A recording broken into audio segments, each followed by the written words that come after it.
మేము కొట్టలేము, తిట్టలేము, ఏమీ చేయలేము. మీ దగ్గర చేతగానంలో చేతులు కట్టుకుని ఉండాల్సిన పరిస్థితి వచ్చింది మాకు. అంటే ఇంత చెప్తున్నా కూడా ఒకటిలో ప్రవర్తనలో మార్పు లేదు, ఒక చదువులో మార్పు లేదు, ఒక రైటింగ్ స్కిల్ లేదు, రీడింగ్ స్కిల్ లేదు. అసలు ఏంటి ప్రాబ్లం? మీదా మాదా? మాదేనా? మాదైతే చెప్పండి. మీ అందరికీ చిన్న దండం పెట్టి పడుకుని పెట్టి పెట్టేస్తాను. మరి మీ అందరికి దండం పెట్టేసి వదిలేస్తాను. లేదంటే ఇలా నేను తీసుకుంటాను. మరి గుంజలు అయినా మీకు అందరికి కూడా మీ నేనే పనిష్మెంట్ తీసుకుంటాను.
ప్రియమైన తల్లిదండ్రులారా, మాకు చేతనైనంత వరకు ఇక్కడ మేము చేస్తున్నాం.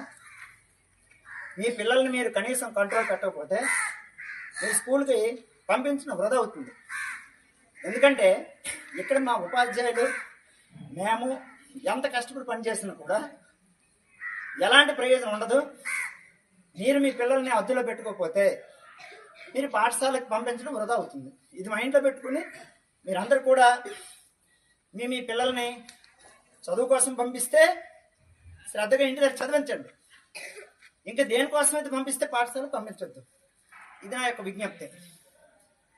ఓకే.